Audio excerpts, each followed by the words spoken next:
Vamos a empezar con la sesión de hoy. Voy a colocar las diapositivas.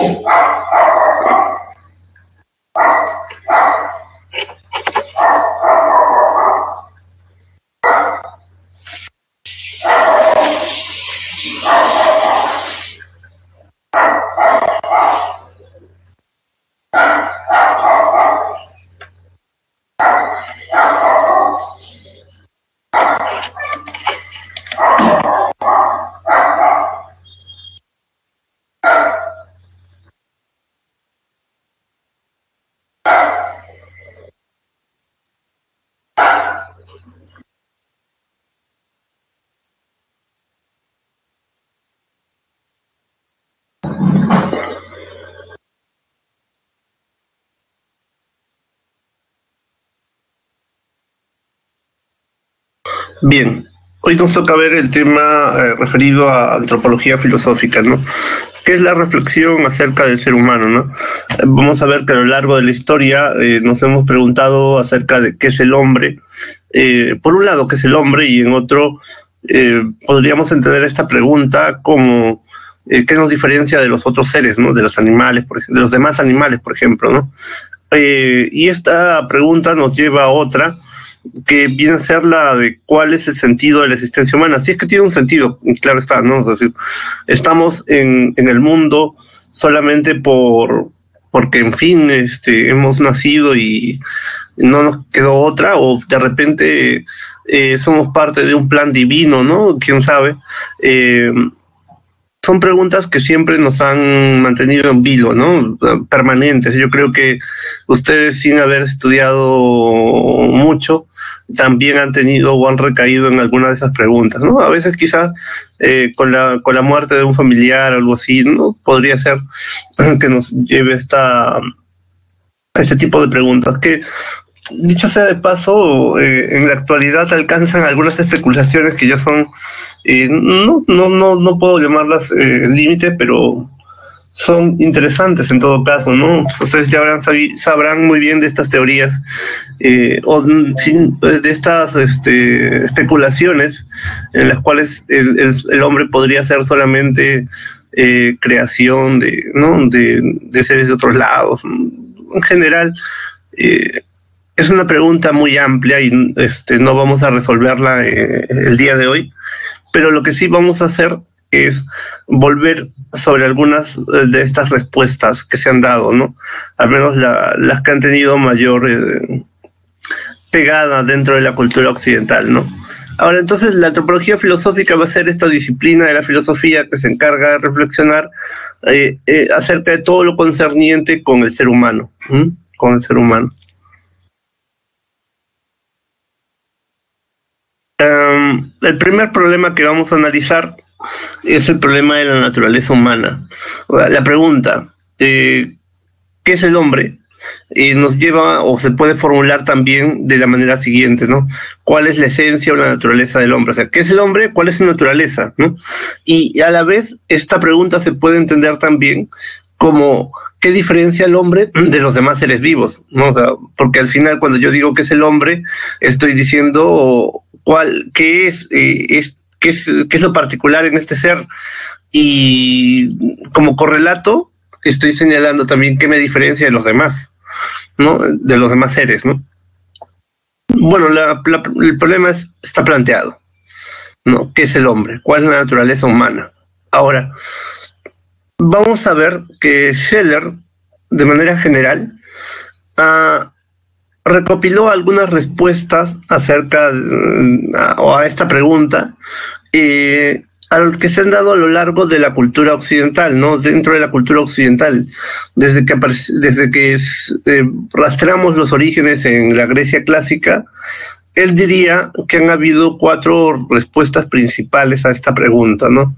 La primera viene del mundo griego, y en particular es Aristóteles, ¿no? El que señala esto de que el hombre es un ser racional, ¿no? ¿Qué es el hombre? Es un ser racional. Les pregunto a ustedes, ¿el hombre es un ser racional?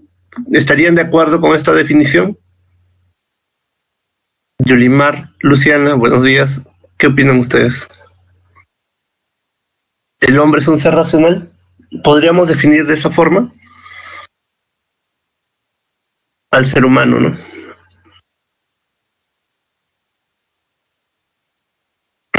Bueno, esta definición o esta apreciación del ser humano quizás sea la más recurrente, ¿no?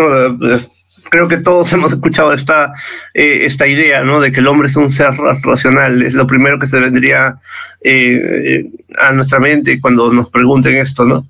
Pero como dice Henry, yo también lo dudaría, ¿no? En el sentido de que personalmente no me parece racional este ser que, por ejemplo, por mucho tiempo ha tenido como parte de su cultura la discriminación total o la negación total hacia la mujer, ¿no? O sea, estos discursos feministas son discursos nuevos. La historia de Occidente es la historia... yo no concuerdo totalmente con el feminismo, pero no puedo negar esto del patriarcado, ¿no? De alguna forma, las leyes y las sociedades siempre han sido, ¿no? Han dejado de lado a la mujer y no me parece eso muy racional, ¿no? Y volviendo a nuestro tiempo, el ser humano puede muy bien ser violento con los demás, ¿no? O ustedes ven cómo se han aplicado esto de las vacunas, y me parece que mucha gente en el lugar de las autoridades que han ocupado ese lugar también hubiese hecho lo mismo, ¿no? Entonces, y esto no me parece racional, ¿no? No sé, yo al menos esta idea del hombre como un ser racional la pondría entre comillas, ¿no? Y sin ir al plano emotivo o al plano de las noticias, vean ustedes que en el marketing, en la publicidad, muchas veces se apela a nuestro lado irracional, ¿no? Como consumidores, ¿no? Entonces, el hombre es un ser racional, bueno, ¿no? Por momentos pareciese que sí, ¿no? Y ustedes en su vida diaria también se darán cuenta que muchas de las decisiones que han tomado o que toman no responden a una racionalidad, ¿no? Es algo real, ¿no? Es algo real. Bueno, y esto sumo a una anécdota que al menos en filosofía se conoce.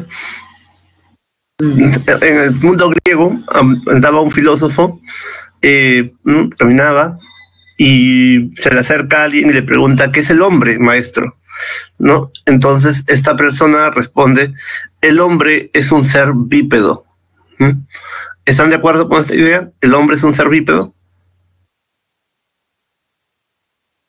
A ver, Henry, Samantha, Luciana, ¿el hombre es un ser bípedo?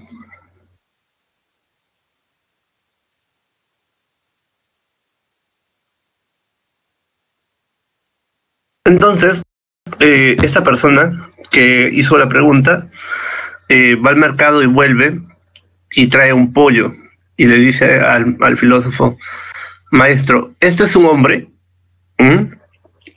Y entonces el filósofo reformula y dirá: el hombre es un ser bípedo sin plumas. Ahora, comento esto para que resaltemos el hecho de que no hay una definición definitiva, final, que nos convenza y que digamos esto es el hombre y no puede haber otra cosa más allá de esto. No existe, o sea, incluso como ustedes ven en esta idea que está generalizada de que el hombre es un ser racional, podríamos ponerlo entre comillas, ¿no? Entonces, si esa definición que nos convence a muchos, podemos ponerlo entre comillas, imagínense con otras, ¿no? Entonces, llegamos a un punto donde no hay una definición que nos convenza totalmente, ¿no? Como esta del ser bípedo sin plumas, ¿no? Ahora, ya en una época en la que predomina la corriente judeocristiana, que se sustenta o que se va a construir sobre el mundo griego, tenemos que para esta concepción el hombre es un ser, una criatura divina, ¿no? Y esto tiene sentido en tanto el hombre es creación de Dios, ¿no? El hombre es creación de Dios, y no es cualquier creación, sino que el hombre está en la cúspide de esta creación, valga la redundancia, ¿no? O sea, Dios crea todo y crea al hombre y lo coloca como centro o lo coloca a cargo de todo lo que ha creado, ¿no? Entonces, el hombre es una criatura divina, es desde una concepción judeocristiana, ¿no? Y ya en el positivismo vemos que predomina una idea del hombre como le diremos homo faber, ¿no? El hombre fabricante de herramientas, ¿no? En el positivismo estamos hablando principalmente del siglo XIX, un momento de las revoluciones industriales. Entonces, sí, ¿no? El hombre se concibe principalmente, a la respuesta de qué es el hombre, dirían, el hombre es un fabricante de herramientas, ¿no? Estamos en plena revolución industrial, es lo que nos diferencia de los demás seres, ¿no? Entonces, el homo faber, ¿no?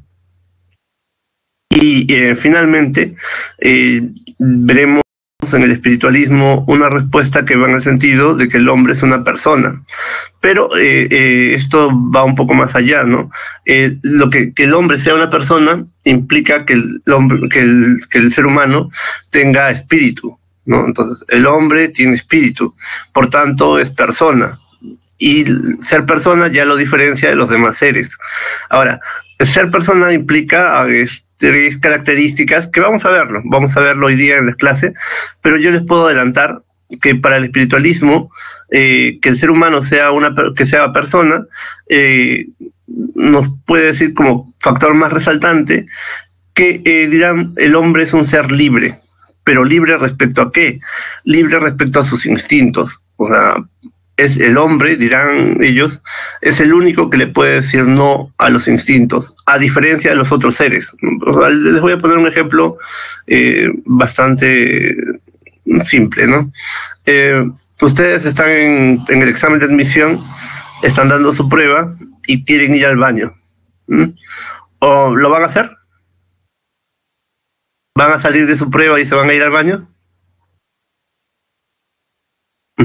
Entonces, claro, o sea, el hombre, dirían, es el único que le puede decir no a los instintos, a la parte natural, ¿no?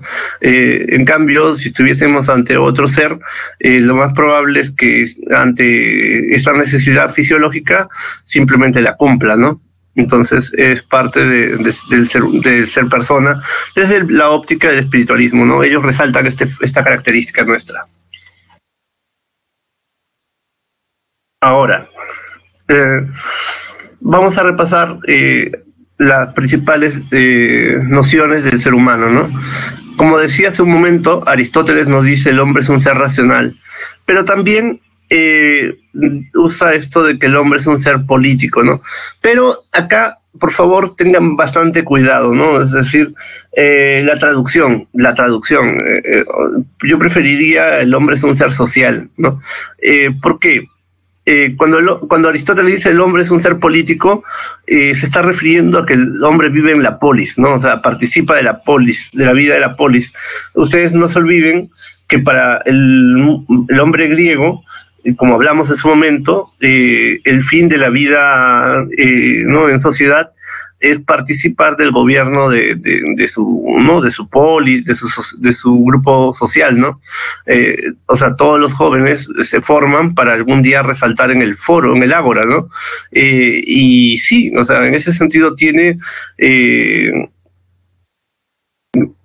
coherente la idea de entender al hombre como un ser político, ¿no? Pero tal vez me arriesgo a decir, la traducción más adecuada sería el hombre es un ser social, ¿no? Son politicón, ¿no? Pero ese término se entiende en un contexto de la polis, donde todos participamos de la vida pública, ¿no? O sea, pero ustedes ya sabrán, o sea, notarán que en la sociedad actual, el hombre de política, mientras más lejos, más honesto soy, ¿no? Entonces, si quiero conservar mi honestidad, me alejo de la política práctica, ¿no? Entonces, tal vez en nuestro contexto esto de político no se entienda de la misma forma que lo entendía Aristóteles, ¿no? Entonces, el hombre es un ser racional, el hombre es un ser social, ¿no? O político, también la traducción, como les digo, no es una traducción descabellada, pero tal vez se entienda yo creo que para usar la definición de Aristóteles como el hombre es un ser político, ustedes tendrían que tener en claro que se refiere a un contexto griego, un contexto de la polis, ¿no? Si no es así, mejor quédense con eso de el hombre es un ser social, ¿no? Bueno, para Aristóteles, el hombre es una sustancia. ¿Mm? Y ustedes recuerdan la teoría del dilemorfismo, ¿no? Platón nos había dicho que el mundo se divide en esto del mundo de las ideas y el mundo sensible. Pero Aristóteles bien dirá, soy amigo de Platón, pero más amigo soy de la verdad. Entonces, ¿cuál mundo de las ideas? Solamente existe un mundo. Pero Aristóteles hace la salvedad de que este mundo está compuesto de sustancias, o sea, todo el mundo es sustancias. ¿Y qué es la sustancia? Bueno, es la confluencia, la unión de materia y forma. Y es más, yo no puedo pensar a la materia por un lado y a la forma por otro. Siempre van a estar unidas, ¿no? Entonces, todas las cosas del mundo son sustancias. Una taza es una sustancia, una laptop es una sustancia, ¿no? Porque tiene materia y forma. En el caso del ser humano se cumple lo mismo. El ser humano también es materia y forma. Pero en el caso del ser humano, la forma corresponde al alma, ¿no? Al alma. Ahora, esta es una concepción dualista, ¿no? ¿Por qué dualista? Porque desde este punto de vista el hombre tiene una doble naturaleza, ¿no? Material y la del alma, ¿no? Esto ya venía con Sócrates, ¿no? Y cuando hemos visto la crítica de Nietzsche a esto, se entendía que Nietzsche culpa a Sócrates, Platón y Aristóteles por haber resaltado la figura del alma, ¿no? O sea, incluso para Aristóteles, como ustedes ya habrán visto, el lado racional del hombre se debe a que él posee el alma. En el alma radica esta característica racional del parte del ser humano, ¿no? Bueno, esa es una definición o una noción que nos da Aristóteles en el mundo griego clásico, y luego vamos a tomar a Descartes o Descartes ya en la modernidad, quien tiene una idea del hombre como res cogitans, ¿no? Ahora, advertencia nuevamente, ¿no? La palabra res está en latín, se puede traducir como sustancia o se puede traducir como cosa, ¿no? Personalmente prefiero cuando lo traducen como cosa, porque me parece que sustancia puede confundirlos a ustedes con el uso de esta palabra para Aristóteles. No es lo mismo. O sea, hace un momento hemos hablado de la sustancia según Aristóteles, pero según Descartes es distinta, ¿no? Hay un tratamiento distinto de la sustancia. Pero lo cierto es que en los textos ustedes van a encontrar de manera muy recurrente la traducción de res como sustancia, ¿no? O sea, a veces como sustancia, a veces como cosa, pero básicamente se está refiriendo a algo distinto de lo que decía Aristóteles con su teoría del dilemorfismo, ¿no? Ahora, el hombre es un compuesto de res extensa y res cogita. Nuevamente el hombre tiene una doble naturaleza, ¿no? Es materia y también es algo trascendente, ¿no? Que no es la materia.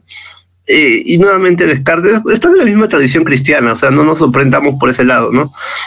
Acá es una perspectiva distinta sobre lo mismo, ¿no? Para Descartes resalta el hecho de que tengamos res cogitans. No, o sea, la res pensante es lo que nos hace ser seres humanos, o sea, porque res extensa lo compartimos con todos los seres, o sea, con todos, pero lo particular en el hombre, lo que nos diferencia de los demás seres, es que nosotros tenemos res cogitans, ¿no? Somos también sustancia pensante, ¿no? Por eso dice al final, el hombre es una cosa que piensa, ¿no? Es una noción del ser humano, y esto responde al hecho de que es el hombre, ¿no? Es una cosa que piensa, es una sustancia que piensa, ¿no? Porque eso nos diferencia de los otros seres, porque todos somos res extensa, ¿no? Todos somos materia, pero en el caso del hombre es una materia que piensa y esto se lo debe a la res cogitans, ¿no?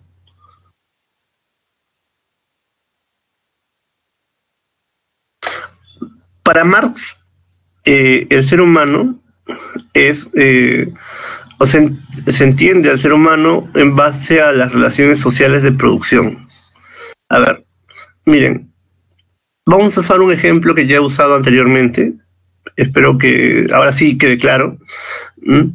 El ser humano, diríamos desde una concepción marxista, al fin y al cabo se define, o lo que prepondera en él, son las relaciones sociales de producción que ha establecido para poder subsistir. O sea, el hombre es un animal más, pero se ha diferenciado ya en el tiempo eh, porque el hombre necesita establecer relaciones con los demás para poder sobrevivir. ¿Mm? Y al final lo que interesa en el caso del hombre como los demás seres es cómo produce lo que necesita para comer, ¿no? O sea, en el caso del hombre produce, en el caso de los animales lo toman de la naturaleza, ¿no? Pero esto es lo que nos define como seres humanos desde esta concepción. A ver, Vilma, diríamos, ¿no? Muchachos, ¿ustedes qué opinan? Ya, puede que a Vilma yo no le caiga bien y puede que Vilma no me caiga bien. Eso es necesario para poder establecer, en este caso, una relación de profesor-alumna. Les pregunto.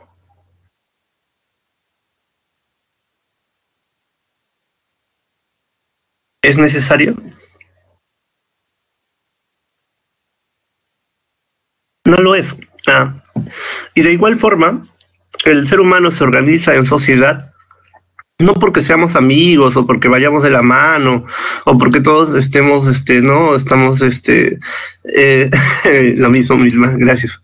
Entonces, no necesitamos que prime en nosotros un compañerismo preponderante. O sea, el ser humano cuando empezó a vivir en hordas o en tribus, no lo hizo porque, bueno, somos familia y somos amigos y tenemos que, todos o nada, todos o ninguno. No, no es por eso. Es porque necesitamos de los demás para poder subsistir. Necesitamos de vivir en sociedad para poder satisfacer nuestras necesidades individuales, ¿no? Entonces, la sociedad se construye en base a eso, ¿no? En una respuesta a nuestro medio, ¿no? Ahora, esta sociedad humana se funda desde el punto de vista marxista en las relaciones sociales de producción, ¿no? O sea, en cómo producimos nuestros alimentos, lo que necesitamos. Eso determina todo lo demás. Vamos a verlo en el ejemplo, ¿no? A ver, les decía, al principio el ser humano vive en hordas, en clanes, y recolecta y caza, ¿no? Entonces nosotros con nuestro grupo humano llegamos a un punto, recolectamos, cazamos, hasta agotar los recursos y luego seguimos nuestro camino, vamos al siguiente campo y así andamos durante toda nuestra existencia.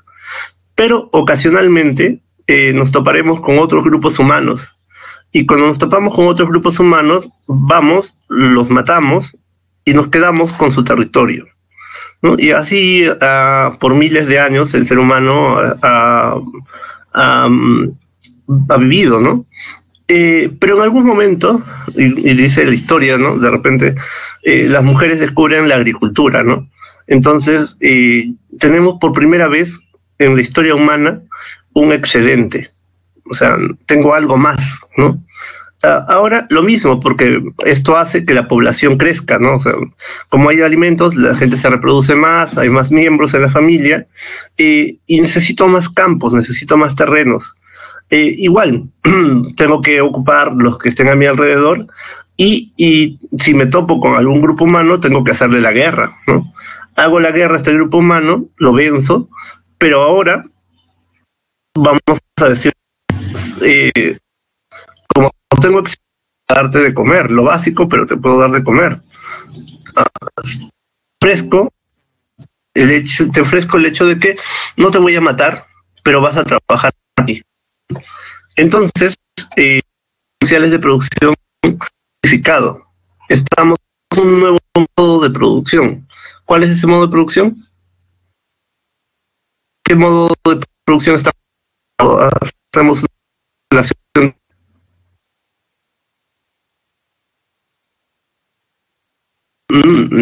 No, no es tanto el capitalismo. Trabaja y no te voy a matar y te voy a dar lo esencial para comer, ¿no?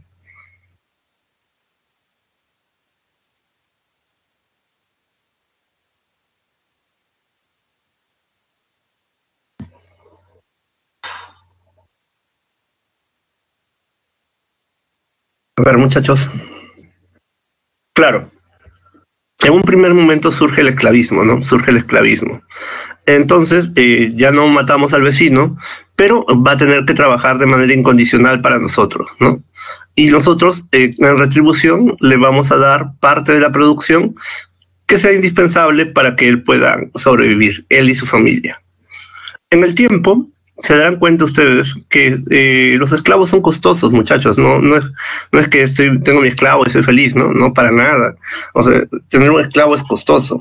¿Por qué? Porque le tienes que asegurar su alimento, su vestido, su lugar para poder vivir. Cuando es viejo no lo vas a botar a la calle, cuando esté enfermo también. Es como tener una mascota, ¿no? O sea, cuando tienes una mascota es bonito, ¿no? Pero no es nada barato, ¿no? Entonces, lo mismo. En el tiempo, los costos se hacen mayores, entre otros factores. Estoy siendo lo más simplón posible porque obviamente que existen un montón de factores y quiero que eso quede claro.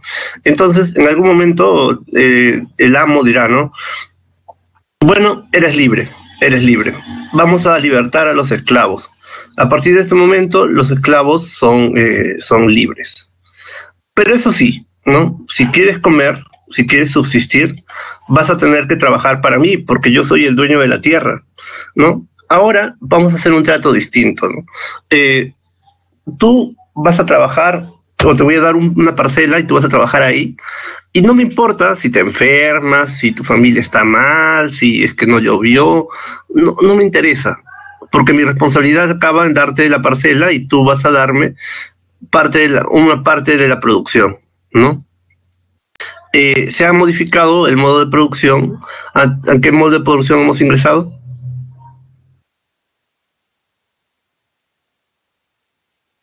¿No? Al feudalismo. Entonces, en algún momento surgen los burgueses, y los burgueses poco a poco tienen más poder y necesitan más mano de obra para poder seguir desarrollándose. Entonces, hacen la guerra a los nobles, a los señores feudales, y finalmente obtienen el poder político. Y como diría un expresidente nuestro, campesino, el patrón ya no va a comer de tu sudor, ¿no? Entonces, liberemos a los siervos, liberemos a los yanaconas, ¿no? Libres, libres. Y ahora estos van a migrar a las ciudades, ¿no? A los burgos. En las ciudades nuevamente se presenta el dilema, ¿no? Está bien, eres libre, pero si quieres subsistir, vas a tener que trabajar para mí, en mis condiciones. Si no quieres trabajar, no te preocupes, hazte a un lado porque el que está detrás sí quiere trabajar con mis condiciones. ¿Hasta qué nuevo modo de producción hemos ingresado? En el cual el ser humano solamente tiene para vender su fuerza de trabajo.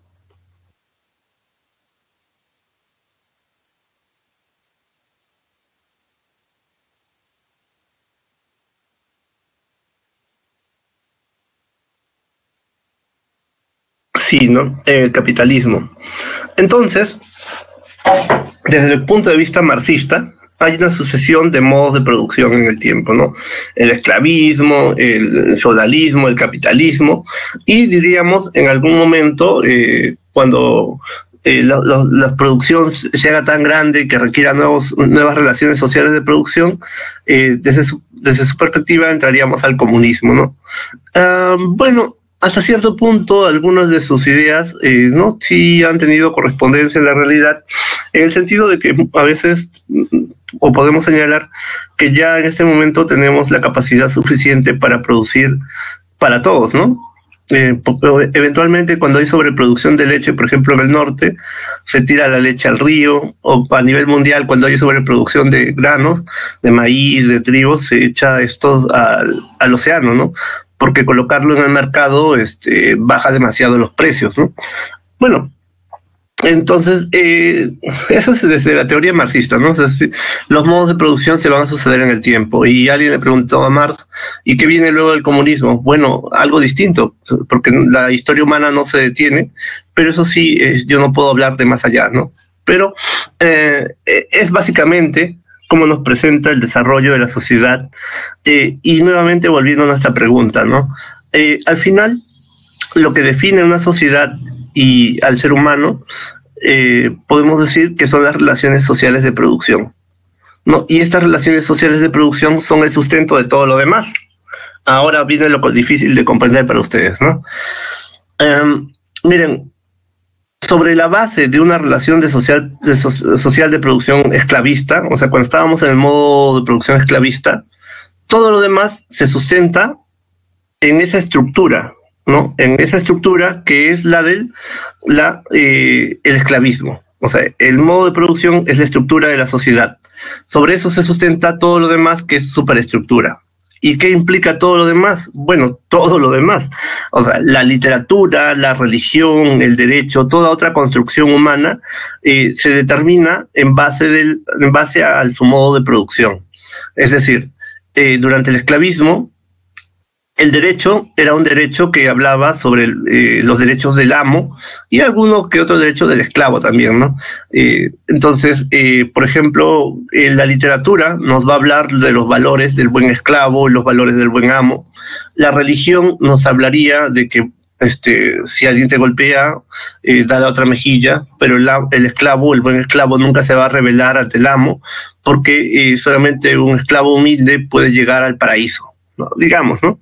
A lo que voy es que todo lo demás, todas las otras construcciones humanas, se sustentan en el modo de producción. El modo de producción es lo determinante, ¿no? En el capitalismo vemos que el derecho defiende principalmente la propiedad privada. O sea, no toques lo de los demás. El Estado debe asegurar la propiedad privada. La religión va a hablar sobre no robes. ¿Por qué? Porque lo demás es lo ajeno es del otro. No robes, ¿no? Si no tienes o has tenido la mala suerte de estar en un hogar humilde, tu esfuerzo es lo único que va a definir el que salgas de esa situación, pero no toques lo ajeno. Por más que estés frente a una persona que tiene hasta de sobra, no lo toques, es bien ajeno. La literatura va a hablarnos de los valores de una sociedad capitalista, ¿no? O a veces también nos habla de los disvalores, ¿no? Pero todo en torno a la sociedad capitalista. A lo que voy es que toda esa superestructura que se construye en base a la estructura que es el modo de producción, busca o pretende mantener el modo de producción vigente. Pero como la historia no se puede detener, va a haber cambios o revoluciones con los cuales cambian los modos de producción y a su vez esto lleva a modificaciones y cambios en la superestructura. Supongamos que se llega en algún momento X a una sociedad comunista, bueno, entonces el derecho va a tener que cambiar. El derecho, la literatura va a tener que cambiar, la religión va a cambiar y se va a adecuar a ese modo de producción. Pero entonces lo determinante es el modo de producción. Y el ser, ahora volviendo al punto, ¿no? El ser del hombre está determinado por las relaciones sociales de producción. Es lo que determina el ser del hombre. Entonces, no es la conciencia social lo que determina nuestro ser, ¿no? Ante todo está el ser social. El cómo nos relacionamos para producir, eso va a definir nuestra conciencia, ¿no? No es la conciencia social lo que determina nuestro ser, sino es nuestro ser social, cómo participamos de la sociedad, lo que determina nuestra conciencia social, nuestra forma de pensar. Ustedes podrían ser los mismos sujetos, pero si están dentro de una sociedad, de un modo de producción esclavista, lo que va a variar son todas sus ideas, porque se van a adecuar a ese modo social de producción, aunque no se den cuenta, como sucede con ustedes, ¿no? Bueno, Este es desde la perspectiva del marxismo, ¿no? Entonces, para ellos, el ser humano, insisto, en esencia se define por las relaciones sociales de producción. Esto lo diferencia de los demás seres. ¿Queda claro? ¿O tienen alguna duda? Bien.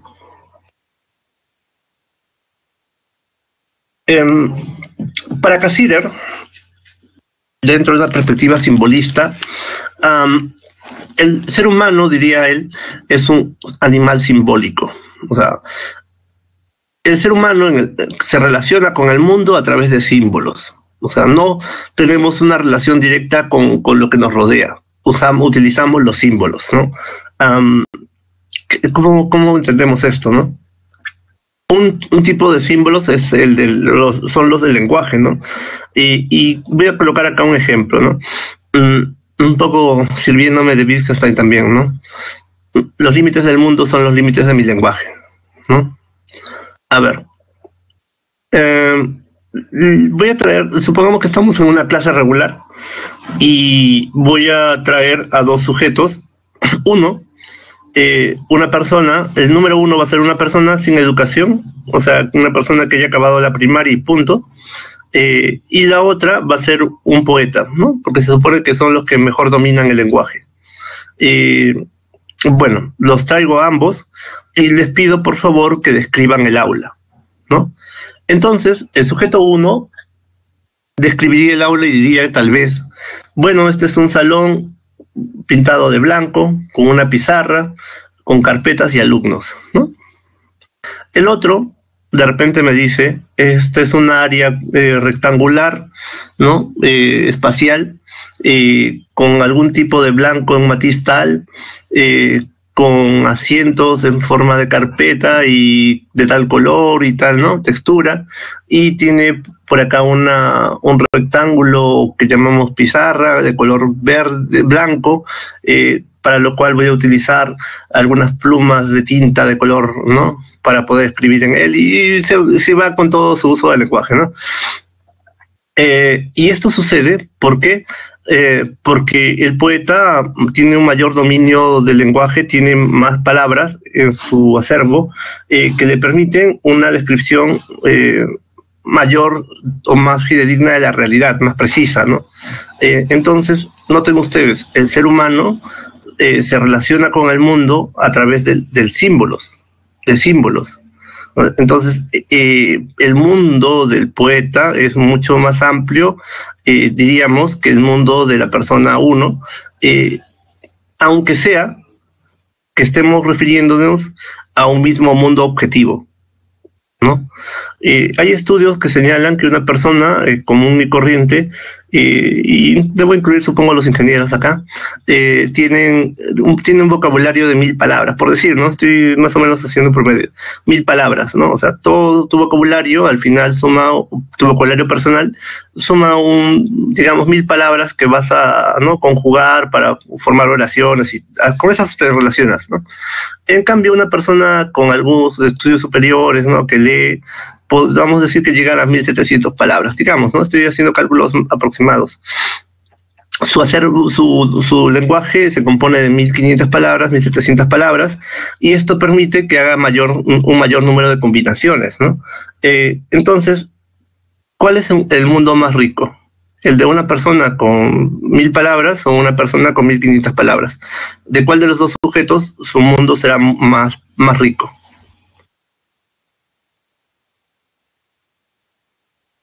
Claro, ¿no? Y noten ustedes que estamos hablando del mismo mundo. O sea, el mundo es objetivo. Yo no estoy acá dentro de una noción idealista, ¿no? El mundo es objetivo, es uno mismo. Pero un mayor dominio del lenguaje, en el caso del hombre, hace que yo distinga más cosas y que mi relación con el mundo sea ante uno mucho más preciso, ¿no? Y para esto sirve el lenguaje. Entonces, Cassirer, ¿no? Podemos atender a lo que dice Cassirer. El hombre es un ser animal simbólico porque se relaciona con el mundo a través de los símbolos. Es importante para el ser humano. Algunos dicen que solamente se puede filosofar en alemán, ¿no? Y antes se podía solamente filosofar en griego, ¿no? Clásico. ¿Por qué? porque bueno, ellos dicen es un lenguaje mucho más presto a la especulación, a la filosofía, porque tiene algunas características, ¿no? Es aglutinante, se pueden crear palabras con facilidad, ¿no? Entonces, es un lenguaje mucho más flexible para poder crear nuevas categorías, ¿no?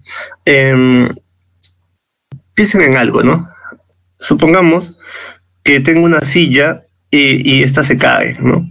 Y digamos, estoy haciendo un uso bastante tosco de nuestro lenguaje, pero yo diría, si la silla está parada, la silla está echada. Pero de repente, en otro idioma, tenemos una palabra para la silla parada, una palabra para la silla echada, existe una palabra para la silla cuando está cayendo, existe una palabra para la silla cuando esté más cerca al suelo, existe una palabra para cuando la silla esté apenas a punto de caer. Voy a la precisión, ¿no? Entonces sería un lenguaje que me dé mayor precisión del mundo, ¿no? Entonces vuelvo a la idea de Cassirer. El hombre se relaciona con el mundo a través de símbolos, ¿no? No lo hacemos de manera directa. Nos relacionamos con el mundo a través de esos símbolos, y eso sería lo que nos diferencia del resto de animales o de seres, ¿no? ¿Quedan claro o tienen alguna duda?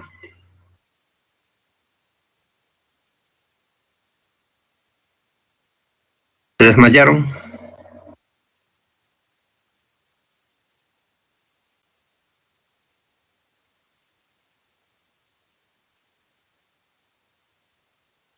Bien, entonces vamos a cerrar esta pregunta o este problema con Scheller, ¿no? Que vimos al principio. Según Scheller, el hombre es un ser espiritual, ¿no? Tiene espíritu. Tener espíritu, este ser espiritual, es lo que lo hace ser persona. Entonces, hombre, espíritu, persona. El hombre es una persona. Ahora, ¿qué implica ser una persona? Bueno, tres características, ¿no? Tiene autonomía existencial o libertad. Es decir, el hombre es el único animal que no es siervo de sus instintos. No somos esclavos de nuestros instintos. Podemos decirle no a los instintos, ¿no? Por otro lado, puede objetivar o representar el mundo, ¿no? Tenemos ideas acerca del mundo, podemos representarlo. Y finalmente tiene autoconciencia. El hombre es consciente de su propia existencia. No sé si ustedes han escuchado de la prueba del espejo, ¿no? Bueno, básicamente colocas un espejo ante un animal y habrán, incluyendo al hombre, me parece que son solamente 3 especies las que reconocen en el espejo su propio reflejo, ¿no? O sea, es decir, son conscientes de su propia existencia. Tenemos autoconciencia. No todos los seres pueden lograr o llegan a ese nivel de entendimiento, ¿no? Entonces, según Scheller, somos personas porque tenemos espíritu, y esto nos da estas 3 características, ¿no? Decirle no a los instintos, es decir, somos libres, nos liberamos de las cadenas de los instintos, nos podemos objetivar o representar, tenemos ideas del mundo, y también tenemos autoconciencia, conciencia de nuestra propia existencia, ¿no? Entonces, eso es lo que nos diferencia de los demás seres. Como les dije hace un buen rato, no existe, pienso yo, una definición final, definitiva de qué es el hombre, ¿no? Y con eso nos quedamos, ¿no? Han habido acercamientos interesantes, como el de Cassirer, por ejemplo, el mismo Scheller, ¿no? O Marx, ¿no? Que ha determinado casi todo el siglo XX, ¿no? Son acercamientos interesantes, hasta en Aristóteles, ¿no? Eso del hombre es un ser social, es un ser racional, ¿no? Es interesante. Pero son acercamientos a respondernos esta pregunta de qué es el hombre, ¿no? Ya en ustedes cabe hacerse su propia idea de qué es el hombre, porque yo pienso que son preguntas recurrentes, ¿no? Que siempre nos las hacemos, ¿no? O sea, ¿quién no ha tenido un momento de acercamiento con la filosofía, al menos respecto a estos puntos, ¿no? Bien, vamos a ver ahora el problema del existencialismo y la existencia, y solamente vamos a tocar 2 corrientes, ¿no? La del cinismo y la del existencialismo. La pregunta es, ¿cuál es el sentido de la existencia humana, ¿no? ¿Para qué estamos acá? ¿Hacia dónde vamos? ¿No? ¿Hacia dónde vamos? Ya no tanto qué es el hombre. Diógenes de Sinope habría sido discípulo de Antístenes, y Antístenes discípulo de Sócrates, ¿no? Entonces está dentro de esa corriente socrática, pero a diferencia de Platón, es una corriente menos intelectualizada, ¿no? Ellos no apuestan tanto por esta reflexión en torno al alma, sino en torno a la naturaleza humana, ¿no? Ahora, de Diógenes, porque vivió al mismo tiempo que Platón, diría, es un Sócrates enloquecido, ¿no? Es decir, ha llevado las ideas de Sócrates a la radicalidad, ¿no? Según Platón. Y Nietzsche ya en el siglo XIX diría, es un Sócrates sincero. Pero en ambos resaltamos todavía que para algunos es un desarrollo necesario de las ideas socráticas, ¿no? Es una vertiente distinta a la de Platón, Aristóteles, ¿no? Ahora, ¿por qué dicen esto de Diógenes, no? Porque Diógenes es el tipo que anda con una sola túnica, como Sócrates, ¿no?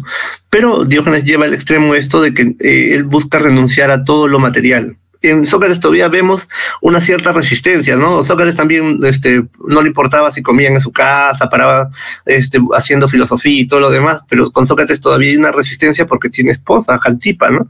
Y tiene, quiera o no, responsabilidad de sus hijos, ¿no?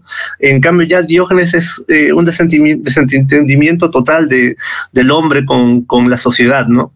Él no le interesa ya no está preocupado por la virtud, nada, ¿no? Simplemente él dirá, quiero hacer mi vida, ¿no?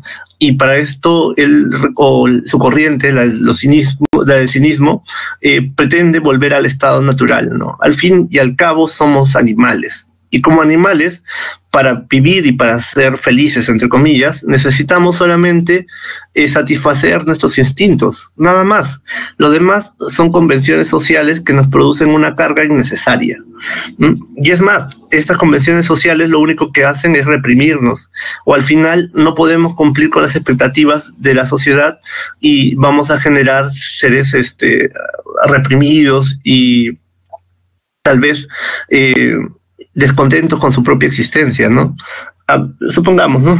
La convención social, o sea, los valores de una sociedad determinada, me dicen, bueno, tú has acabado el colegio, debes ingresar a la universidad, ¿no? O sea, no sé, en mi caso al menos desde yo estaba en primaria, yo ya sabía que tenía que pasar por la universidad, ¿no? Entonces, ¿y qué hubiese pasado si no hubiese ingresado a una universidad? Frustración, ¿no? Y al final te dicen, por ejemplo, tú has acabado la universidad, ya eres una persona joven, necesitas un buen trabajo o un trabajo estable, y luego cuando ya tengas cierta estabilidad tienes que casarte, ¿no? Y tienes que tener hijos. Pero yo no quiero eso. No, pero la sociedad lo dicta. Y tiene la sociedad formas de hacerte parecer que son tus ideas cuando puede que no, ¿no? O sea, y si te revelas a esto, bueno, eres, en cierta forma, eres algo raro, ¿no? Es extraño. Ya tu mamá por ahí te va a estar preguntando, hija, ¿para cuándo los nietos, no? O en los casos de los varones, bueno, tienes cierta edad, tú sabes, ¿no? Hombre maduro, ya saben lo que sigue. Y entonces es la sociedad la que te impone ciertas conductas en base a ciertas convenciones, ¿no? Y no cumplirlas te genera frustración, ¿no? Frustración. O sea, te aleja de la felicidad. Cuando Diógenes diría, pero la vida es más simple, ¿no? O sea, el hombre para vivir lo único que necesita es satisfacer su vientre, su bajo vientre, ¿no? Comer sus instintos naturales y punto. ¿Por qué debemos estar sujetos a este convencionalismo, no? Volvamos al estado natural, ¿no? El sentido de la existencia humana está determinada por la naturaleza, y nuestra naturaleza es la de ser animales.